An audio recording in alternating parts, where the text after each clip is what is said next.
I want to salute you, homie, for building your own thing and doing your own thing, creating your own platform, your own website. I got one life to live out my dreams, and I'm giving this thing all I got. I interview celebrities. I talk sports. I represent the culture. Right now, you're turning up on MrTaliaferro.com, shawty. Yeah. All right, Alfred Teleferro, Mr. Teleferro TV. What's going on, ladies and gentlemen?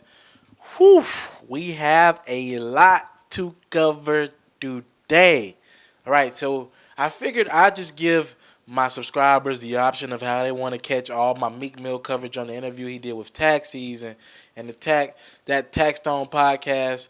And I just said I'll let my listeners, I let them decide how they want to receive it. I'm going to separate all these videos up and post them individually. For example, when Meek Mill was talking about Beanie Sigel, you'll be able to check out that section individually. Or Meek Mill talking about Drake, Meek Mill talking about Game. I'm going to give you my reaction to all of it. I'll give you that individually. And I also have it in this setting as a collective unit. Pretty much I'm going to let you decide. All right, so first and foremost, I want to set this disclaimer off about what I thought about the overall interview. I just can't wait to get back on the road. Personally, I don't know if a lot of you guys know this, but I do shoot a lot of interviews. If you see in my past, I've been doing interviews with all type of celebrities, as you can see from my intro. I'm getting back on the road in 2017. I needed to take some time to collect my bread, to move to a different location. I needed to get some things together, tell some stories of some more people who don't get their stories told. So I said, look, let me just do all that, get my money right, get everything together.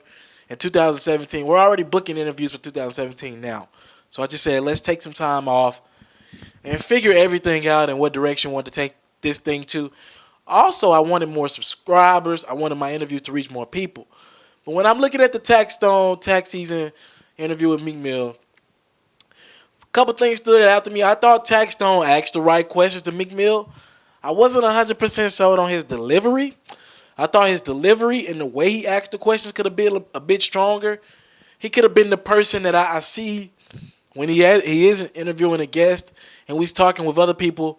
I wanted to hear that kind of delivery in Tax Stone's voice. I didn't get that. So that kind of disappointed me. But he did cover everything that needed to be covered. He brought all of it up. Meek Mill even mentioned things that he thought needed to be covered. You can tell Meek Mill ain't finna be doing a lot of interviews, all right? So I do commend Tax Stone on that. Everything pretty much that we wanted to hear was in it. He didn't shy away from anything. Again, I just thought the delivery could have been a tad bit stronger. Want to talk about Meek Mill first. My overall just vibe from Meek Mill. Now, granted, this was an audio interview. I couldn't see Meek Mill physically. That always helps to be able to read people. I read people on physical appearance. Would have been better to be able to see Meek Mill, but we didn't have that luxury. Just looking at Meek Mill overall. And also, I want you to understand this. For this segment, I'm going to be separating everything in quotes. So it's going to be me on the screen, picture Meek Mill and whoever. And I'm going to have a quote segment as well. So just so niggas can be like, you doing this, you doing that. Where's the evidence? I'm only putting direct quotes that came out of Meek Mill's mouth. Hear me again. I'm only putting direct quotes that came out of Meek Mill's mouth. I'm going to put the link to the interview in the description. You go check it out yourself. Hear me again. I'm only putting direct quotes from the interview. So everything I quote and speak on is what Meek Mill said, word for word. The first quote I took, I'm the nigga with 10 million followers who still will post your shit. What did Meek Mill mean by that? I'm still that humble dude. The only thing that changed me was my followers, my girls. My music is still me. I still got the same basis.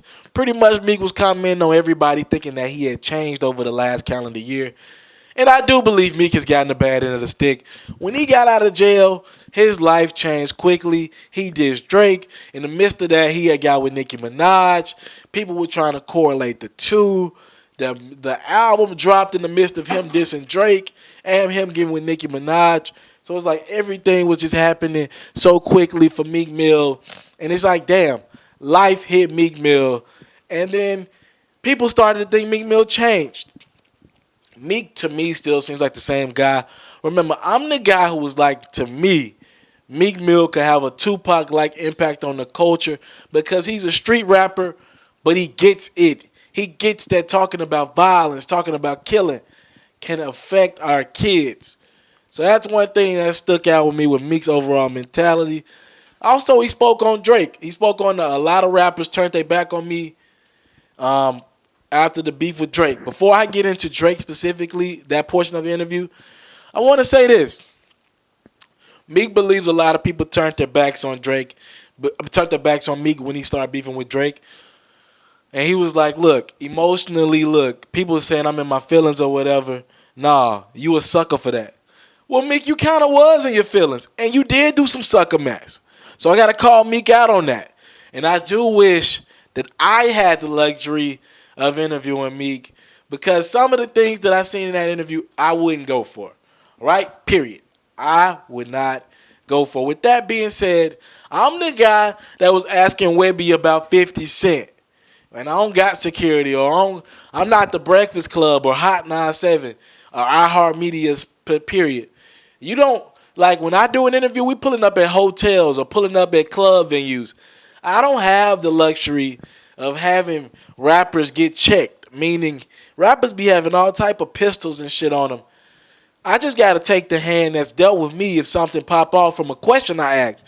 I was the one asking Webby about 50 Cent, asking Young Dolph about Yo Gotti, asking Starlito about Yo Gotti, asking different rappers about different things, asking DJ Drama about his relationship with Jeezy. I was the one doing that. Keep that in mind. All right? With that being said, to me, Meek, you still have to realize rappers looking at you and they see what we all see. You look like you caused a lot of the drama with Drake on your own. So I didn't agree with him there when he was like, man, a lot of rappers turned their back on me for no reason. Well, a lot of rappers thought they seen you doing sucker-ish. And then Meek Mill went to bring up about how he stood by Slow Bucks, even though 50 had him robbed at Summer Jam or whatever. And I get it. Meek's a loyal dude. I get that. All right? But I do believe there's more to it than just saying people turned their back on you for no reason. A lot of rappers thought you was doing sucker stuff to Drake. Just like people had ties to you, a lot of these rappers had ties to Drake. All right? Speaking of Drake, this is going to get good. I'm going to be putting up quotes about Drizzy Drake. This is what Meek Mill said. First out the bat, he was like, look, niggas was trying to crucify me on the internet, and I was getting 75 for a walkthrough. What does Meek mean by that? Well, niggas was saying that I'm done, back to back was the end of my career, and I'm still getting paid $75,000. The money ain't been any higher than what it was. Meek, I get you. Yes, the money was big, but people was like, look, Meek, you the rapper from Philly. Your whole career, pretty much a lot of people tie battle rapping to you, even though Meek Mill said that's not the case. He ain't a battle rapper. People tie battle rap to you. People want to see you go back at dudes, especially when you brought all this on yourself by tweeting at Drake. All right? Let's get even deeper with Drake. He was like, Meek Mill was like, I be saying what I really feel. That wasn't the first time I said that. Speaking on what he tweeted about how Meek Mill don't be writing his bars. Drake don't be writing his bars. And yes, Meek has brought up in interviews all the time that you can't be number one if somebody else writing your bars. Meek says that all the time. Give him credit for that. But you never got specific talking about Drake. So if you was feeling some type of way about Drake the whole time, a lot of us would rather have heard it in the interviews than rather hearing it about you speaking on Drake during tweets. You a street dude. You understand social media. And Meek spoke on how he got to let his emotions get the best of him. He got to stop letting that happen. But Meek, I'm just saying, if you felt that type of way about Drake, you knew going into getting that record with him what people would be thinking. If you thought he had a reference track, if you thought he had he got the bars from a reference track and he has writers, why work with somebody like that? That brings me to my next point. Meek said, I pressed for the verse with Drake. It was business. So we selling our souls for business? Was it that important to get that record from Drake? Because honestly, that album Meek put out last year, Dreams Was More Than Money? It's hard without the record with Drake, the Rico, which I loved. It's hard without that record. You felt that it was that important to get that record with Drake? Staying with Drake. Let's talk about it more and more. I didn't see Drake since I came home. Me and Drake kind of had a relationship. This is about Meek speaking about, look, when I got home from prison a couple years back, really was it last year, he made the album, and he was like, look, Drake ain't come see me. I ain't see Drake one time. Drake was supposed to show up at his Come Home concert. Drake didn't show. That's what kind of started everything. Meek was like this. I had a show in front of 30,000 people and you didn't know. Drake and his camp claimed they knew nothing about the show. They didn't even know they were on the bill. Again, the bill wasn't announced to the public because it was surprise guests. Meek was like everybody knew in the streets that Drake was supposed to be at that show. Drake said he ain't know. Drake's a busy guy. All right? Let's keep that in mind, Meek. Also, Drake was like, the way niggas handled the situation was just different with me. It was different to me. So Meek was kind of felt in some kind of way after Drake didn't show up to his show. And even then, like I said, you still wanted the verse from Drake. Even then, after all that, you still wanted Drake on your album. All right? That seemed a little fishy, Meek. I'm just saying. Even then, you still wanted that verse from Drake. So you get the verse from Drake. You did the album. You start listening to the record. You like, damn, is this nigga dissing me on my own song? That's what pissed Meek off, and that's what had Meek get on social media and kind of go off. All right? Staying with Drake. Even more and more about Drake. Drake has a different type of police. 2 in front, 2 in back. This was speaking about Meek, Meek's team, a lot of people in Philly pulling up on Drake after Drake's Summer 16 tour when he pretty much dissed Meek Mill and was like, I ain't doing this. I ain't going at your city. This what you did, boy.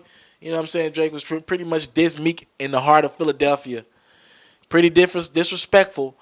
And Meek was like, look, my friends was just doing what they see on social media. These street dudes who really don't know what they was getting themselves into.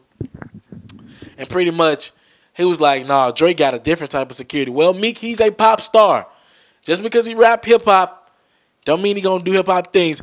And I agree with Meek in this sense. Drake be talking about, like, Drake be kind of talking reckless over the last couple years. What I do to this nigga. What I do to that nigga. I swing on this dude. I swing on that. Drake, you're a pop star. You have security everywhere you go. And not, like Meek say, not just normal security. 2 in front, 2 in back. You know ain't nobody touching you. Cut it out. Keep it moving. Now we're going to get deeper into Meek and Drake, and we're going to talk about what Meek felt about the back-to-back record. This is what he said. I thought it was hot. I didn't think back-to-back was a diss record that people thought he had killed me. Let's give Meek Mill some credit. He actually acknowledged a record, which was pretty much shot for shot at Meek, was hard. He acknowledged that. A lot of dudes would have never acknowledged that. That's how you know it ain't no real bad blood between Meek and Drake. Meek tweeted what he tweeted out. Drake handed him 2 diss records. Pow, pow. All right? I'll give Meek a lot of respect for saying that was a hard record. He could have easily dismissed the record and been like, that shit was corny. He understood that it was a big pop record. Meek's whole thing was that I don't feel like anything in the record was really that hard to me. I ain't think niggas in the streets would be like, this nigga really ended me. That was Meek's whole thing. It's one thing if Drake made a record that was hard, was top 10 or whatever. He thought street dudes turned their back. Rappers turned their back. That's what kind of upsetted Drake in the whole back-to-back conversation. Still on back-to-back. When we shoot at niggas, we shoot at their heart. Meek was pretty much saying, look, it was some little small shots in the beef, but to me, Tupac and Biggie died for this. That's what Meek said. Those little shots that Drake was throwing at me, I don't look in the mirror and look at myself differently over those shots. They were just little small stabs. To me, he didn't make me feel like when I look in the mirror, I'm ashamed of the person that I'm looking at. So that's his opinion on the whole record. All right? Still acknowledge it was hard, but didn't think it was something that would end his career or have niggas thinking his career's over. And also, the big controversial thing, remember in the back-to-back era over a year and a half ago, pretty much was when people were like, okay, Drake dropped Charged Up. Meek, are you going to respond? Okay, Drake dropped back-to-back. Meek, you need to respond. Well, Meek was like this. I really don't record on tour. I always move on my time. Meek What was going on under the rug was that Meek was on tour with Nicki Minaj and Ray Shrummet and Dej Loaf. And he was like, look, I can't get to a tour. We're on tour. I don't record on buses. We don't got whole studios on buses. I need to get to a city where I can record. So people will sleep on that. But at the same time, I'm not giving the Meek I'm not letting him out of that. I'm not letting him out of that because if you knew all that, don't diss this man. Don't get on. If you can't record while you on tour, don't get on Twitter tweeting about another man. Just like how Meek, I'm gonna get to how Meek was saying the game and Beanie Sigel tried to destroy him. You tried to destroy Drake's career. At the same time, Meek, how you keep getting mad at Meek, you get mad at Beanie and Game for trying to destroy your career. You tried to do the same thing to Drake. You came for that man's credibility. That's what I don't understand about that. You did the exact same thing to Drake. You at least tried to destroy that man's credibility. And at least Beans and Game did it in music. You did it on social media. Well, Game did it in music. Bean took to interviews. You did it on social media the corniest way. It couldn't even come out your mouth. You did it through tweets. So that's cornier to me than what Beans did to you or Game did, all right? One thing that comes out of what him and Drake had or have or whatever, Meek Mill said this, and I think this is the most important thing to take away from the back-to-back record, the whole Drake-Meek Mill fiasco. Meek said, me and Drake could squash our beef. It ain't never get real. Ain't no lives get taken. Beef is when lives get taken. Meek was like, look, Drake ain't really, do nothing to me. He ain't do nothing offensive to me. We good. If me and him see each other down the line, we could squash it. It's nothing personal. Now, Meek really didn't say that about Beans and Game. I don't think he thinks that he could squash what he got with them, especially Beanie. I don't know. I don't think for a fact he couldn't squash what he had with Beans. I don't think with Game, but maybe. And he says he could squash what he has with Drake, period. But see, if I'm Drake, I don't know if I want to squash it with you. You came for me. You tried to ruin my credibility. And now if I'm Meek, Drake kind of took it a step too far from me, from Meek's end. I can't believe he said that. Happy he said that from a man standpoint, but I can't believe he said that. Since Drake went in Philly and started talking noise. That's just my opinion on the whole Meek and Drake situation. Before I get into Beans, I want to cover this Game situation to get how we got into the Beanie Sigel situation. Let's talk Game. This is what Meek Mill said about the Game. On the Game beef, it seems like it was orchestrated the next day. I ain't gonna lie, Meek, I'm starting to agree with you on this one, man. It started to seem like the Game orchestrated this beef. Game was going hard doing interviews, and in the interview he said, I'm not promoting my album. I came here to talk about Meek Mill. Game went hard for about a strong week with promotion, and he really wasn't talking about the album like that. He was talking about Meek Mill, Khloe Kardashian. It seems like one big media spin. And for him to sell what he sell under 20,000 copies, it wasn't high. It was a hell of a low number.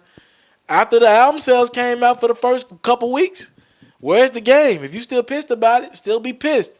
As we all know, the Game said he recorded a diss record for Meek Mill after Meek Mill reportedly snitched on him to Sean Kingston and police officers, saying that the Game had something to do with Sean Kingston getting robbed at a club where Meek Mill, Sean Kingston, and the Game were all at. Meek got pissed at Sean Kingston for lying. Him and Game talked about it. Game clicked Sean Kingston and Meek Mill on the phone together. He said, both y'all niggas lying. I'm going to sleep.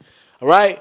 In the midst of that, Game said he made a diss record about Meek Mill, held on to it for months, but dropped it on one random night in Miami when he got drunk. He dissed Meek when he got on the mic and was like, look, I'm going to go ahead and drop this diss record. To me, that sounds too coincidental. It sounded like Game was doing all this for publicity. Because if you're really mad about something, you're going to speak on it then. That's just my opinion on that. All right? Meek was like, look, I thought the Game diss was a weak move when I was in L.A. for 3 months. Meek acknowledges that, look, Game, when all this stuff really happened, after the club that night, for weeks later, I was in L.A. for months with Nicki. I was in L.A. Why not hit me up man to man? Let's talk about it instead of going and making a diss record behind my back. dissing me in clubs, just come talk to me. That would have been the man move. And I agree with Meek Mill on that 100% of the way. But to give Game credit, if he thought he was a snitch, he probably wasn't no more talking after that. So I can see both ends of that. I only made a diss record to Game because O'Malley FaceTimed me. He told me he and Benz were in the studio, pull up. He was like, look, Game coming for your character. We got to do something. Meek was like, that wasn't even my diss record. That was a collective thing. I just hopped on it. I'm the third verse. If I'm really going to make a diss record about somebody, I'm not going to be the third verse. I don't know. I still beg to differ about that, Meek. You still hopped on that record. To me, you knew you the biggest rapper in the world, or at least out of those three people. You know you bigger than both of them right now. You knew what was going to come out of that. You knew they would say that was a Meek Mill diss record. You promoted the record. That's your diss record, bro. You got to understand your position. Understand that people ain't finna say it's an O'Malley diss record. People ain't finna say it's a Beanie Sigel diss record. They going to say it's a Meek Mill diss record with Beanie Sigel on it. Because you was the one beefing with Game. Y'all the big artists, not Beanie Sigel right now, or O'Malley, of course. So I disagree there. The issue with Game was that he called me a rat. You trying to destroy my name? I get it. That's why he said he responded. Not because Game was having fun on social media, but because he called Meek a rat. You trying to destroy that man's character. That's what Meek Mill was saying. I get it.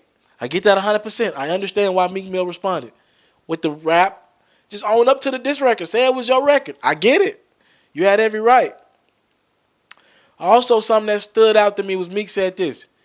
I can't be online talking about Black Lives Matter then go back and forth with Game about violence, niggas look suspect.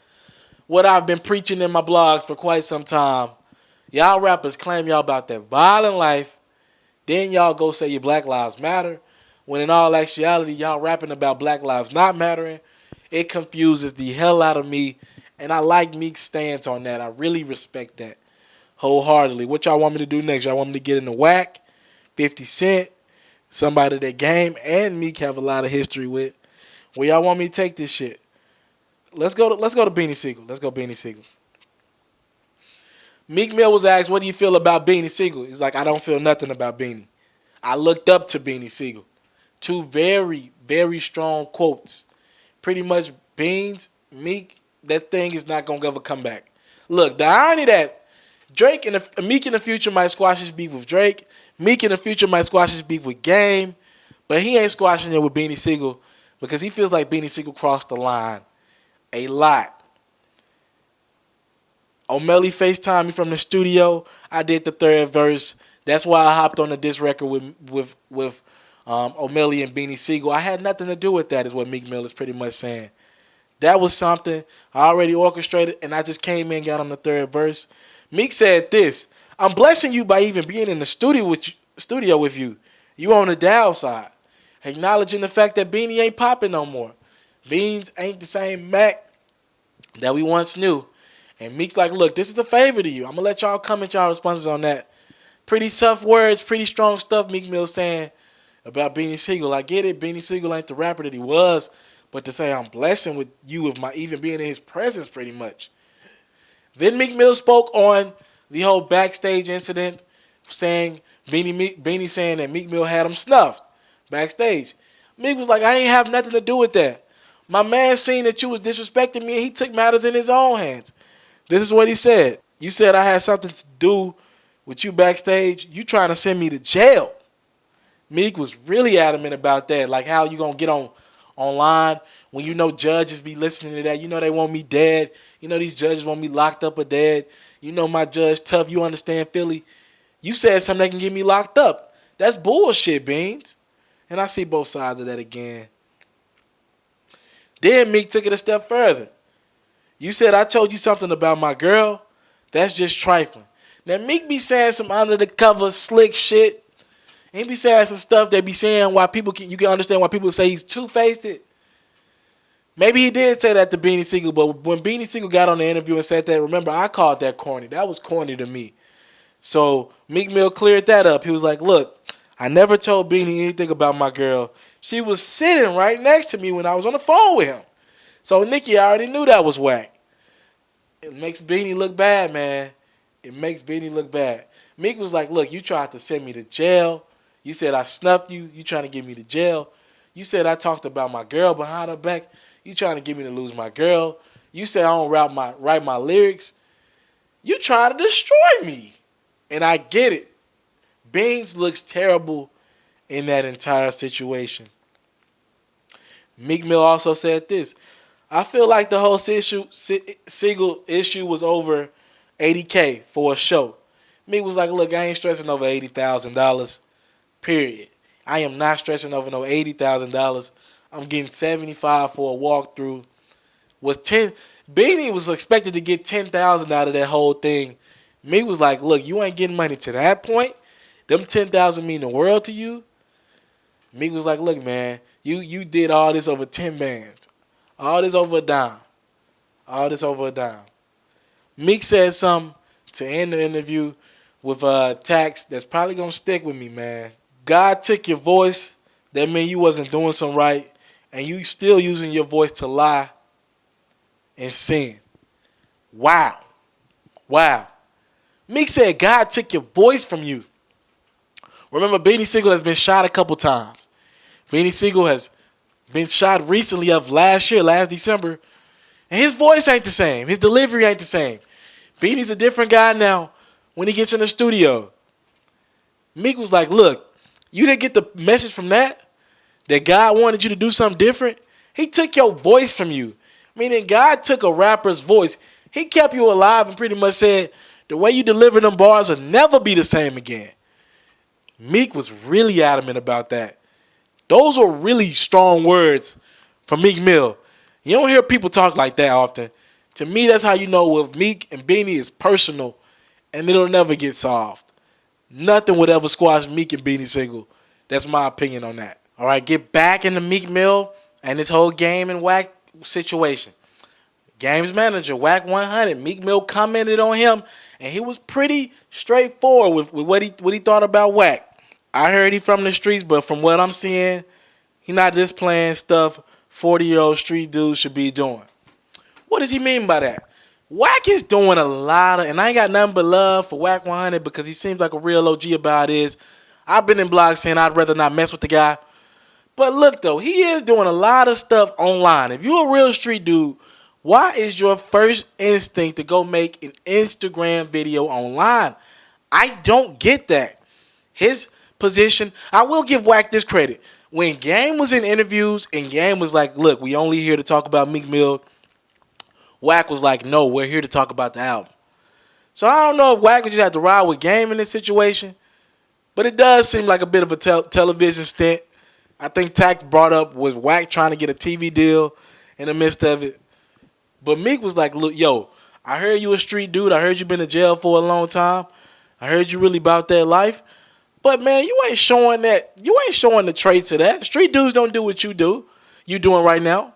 I ain't finna be online doing all this dry snitching, talking about this, talking about that, giving your opinion on situations like that through the internet.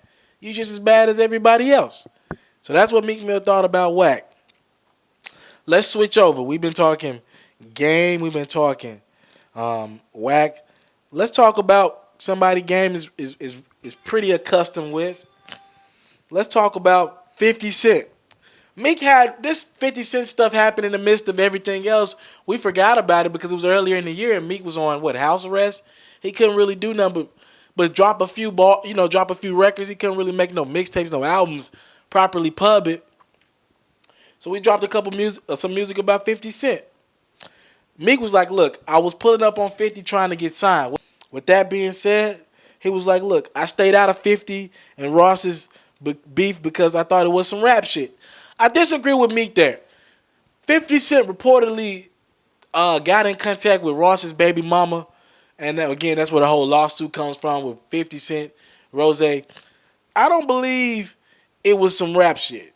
I don't believe it was just some rap shit. I think 50 Cent crossed the line with Rose. And I think it is a little bit more than rap stuff. I believe it was...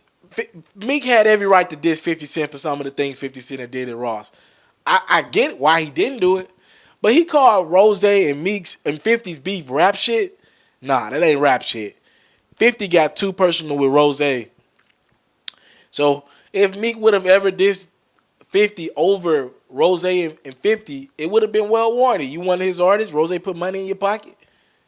You can do that. Also in that interview, Meek was like 50, a nigga from the hood who don't have a filter. It's nothing personal with 50. He pretty much said, look, 50 came at me. I came at 50 back. That is that on that. I ain't really trying to run into 50. Me and him have seen each other. His crew do his thing. My crew do my thing. I ain't finna get in no back and forth with 50. It ain't nothing personal. It just was rap. Right? So Meek Mill commented on the whole 50 Cent situation as well. Meek Mill also commented on a Philly rapper, A.R.Rap, who's recently signed with Cash Money, right? Yeah. He's not gonna get paid either. All right. This is what Meek said about A.R.Rap. I thought this was quite interesting. Me and A.R.Rap not scared of each other. We don't think we're scared of each other. Meaning, Meek and A.R.Rap can be in the same vicinity of each other. We not scared of each other. We just know what we could do with it to each other if it was some negative energy. So Meek's like, I'm not trying to get away from A.R.Rap. I'm not trying to dodge him because I'm scared of him. We're just trying to avoid each other from being in a bad situation if we ever cross paths. That's what Meek meant by that, and I respect that a lot. If I got an enemy, I'm not trying to run into him because I know myself and I know how crazy I am. And if I see this dude, I'm going to want to do something. I respect Meek for that. This is a big one as well. Listen to this. That A.R.Rap shout out in Drake's song was some slave master shit. I'm going to take that a step further. They let one slave in the house to make him feel more important, to make him feel above the other slaves, and then turn him on the other slaves. What does he mean by that? Well, I forgot the line Drake used in the back-to-back song. He was like bumping A.R.Rap. And A.R.Rap ran with it. And pretty much he said, Meek was like, look, his homeboys gassed him up. As a matter of fact, word for word, he was like, A.R.Rap really didn't bite the niggas around him bit on what Drake said. So A.R.Rap felt like he had to respond. So pretty much, let me break this down to you, what Meek thought about what Drake did. It was smart on Drake's part. Meek acknowledged that. What Drake did was say, look, I'm bumping A.R.Rap. He caused that tension between Meek and A.R.Rap. What did that do? Pretty much had Philly going against each other. It was a classic white man move by Meek. That was his words, what he said by Drake. And Drake caused some riffraff between A.R.Rap. Pretty much, Meek, really, if you want to talk about Philly, none of the top rappers out of Philly rocking with Meek because of stuff like that, all right? Outside of Lil Uzi. But he ain't like on that rap stuff. Because of that stuff that happened with Drake and other things that happened in the last year. It was a classic move by Drake, man. One of the smartest moves I've seen in a diss record in quite some time. He gassed A.R.Rap people up. It was the top record. It was getting played the most. Then A.R.Rap started beefing with Meek. So it was smart. And Meek's like, look, that's some slave stuff from back in the day. He gassed you up and turned against one of your own. And now Philly looking crazy out here in these streets. Meek said this specifically. I tell niggas from Philly, we look stupid. You let a nigga shout you out to go against you in your own town. And that's what it looks like. That's what it looked like. Anybody wants a shout out from Drake. That will do anything for anybody's career. If Drake shouts you out in the record, you're going to get more followers. He's the biggest artist in the game from a hip-hop standpoint, from a male standpoint. He's a pop star right now. You get a shout out from Drake, people going to go search and follow you. And I can get why A.R.Rap got gassed up by that, all right? Created some tension with Meek. Meek's totally right about that. Meek was like, it's clown shit. Even when I do it, it's a circus. What did Meek mean by that? Meaning, when us rappers, we rap, we talk about killing, when anything with us not getting money, and we take energy away from us getting money, feeding our families, selling our shows, giving back to people, it's circus. It's clown. Yes, Meek Mill is 100% right. And this is why I respect Meek so much. Now, I wish he wouldn't be on Twitter, being Twitter fingers, and on Instagram, talking about crazy stuff, getting involved in beefs, because I really do believe Meek Mill can impact the culture in a huge way. I really believe in his heart of hearts, he has a good heart. Does a couple things that's questionable. Says a couple things that make you believe this nigga can go two-faced from time to time. But in his heart of hearts, he really gets it. And most rappers don't get it, all right? They don't get it. What was Meek Mill saying? We out here rapping about killing. We out here rapping about violence to each other when it's a whole nother world out there trying to figure out how to get rid of us. So me and you in battle. And there's, while we battling, killing each other, there's a whole other side that's as one, and they're battling to figure out how to kill us even more. So while we killing each other, not thinking about the other side, they're joined together, figuring out more ways how to help us kill each other. They ain't got to do their dirty work anymore. They just putting us in the ring and taking bets on us. It's like dog fighting. It's legit like dog fighting. You put two dogs in the ring, they go at each other while people are betting, figuring out how to make more money and kill other dogs. That's all it is. That's all it is. And Meek acknowledged that's what we're doing when we talking about each other in these raps. Meek said, look, how can I be talking about game and talking about violence with game and get on Twitter and Instagram and be like Black Lives Matter? He's right. It's truly hypocritical stuff. And I'm very happy that he acknowledged it.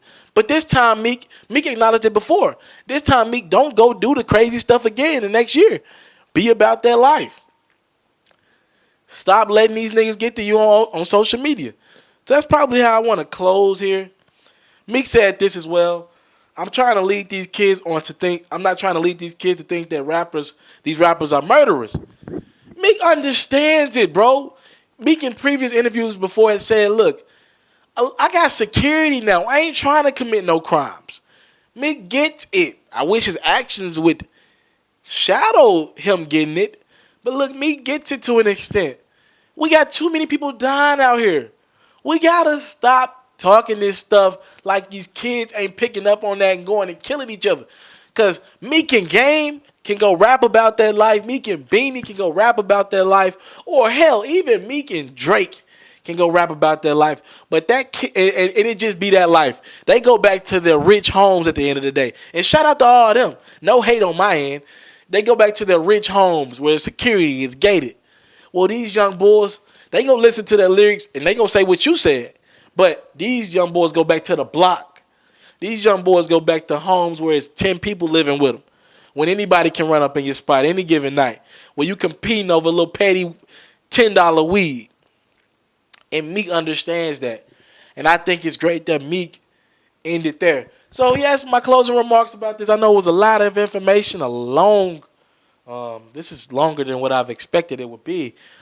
A lot of information. But pretty much what I get from Meek, he's on the right path. Let the music speak, Meek. Stay away from let somebody take your phone. You need a man in your team that's job is to watch what you tweet and Instagram. You need somebody to be over that. If you don't already, I don't understand how you got 10 million followers and you still control your social media. That's the problem. Somebody need to be over your social media. Anybody else at that status of like 10 million followers, trust me, somebody's controlling their social media. You need you're a 29-year-old rapper. Somebody needs to be controlling your social media. Meek looks like he wants to mature from the Drake situation. He look like he could possibly one day mature from the Game and Wack situation. Will never mature. Will never get over and squash it with Beanie Sigel. And I think that's rightfully so. Said ain't nobody tearing him and his girl up. Very adamant about his relationship with Nicki Minaj, and I salute that. Men ain't really glorifying women like Meek is. I salute that. And that Dream Chasers 4 is in stores now, man. What do y'all think about all this? What do you think about every point that I said? How about your comments, your response below? Talk to me in my comment box below. Alfred Telefero, Mr. Telefero TV. Thank you for the time, love, and support. Salute. I'm out.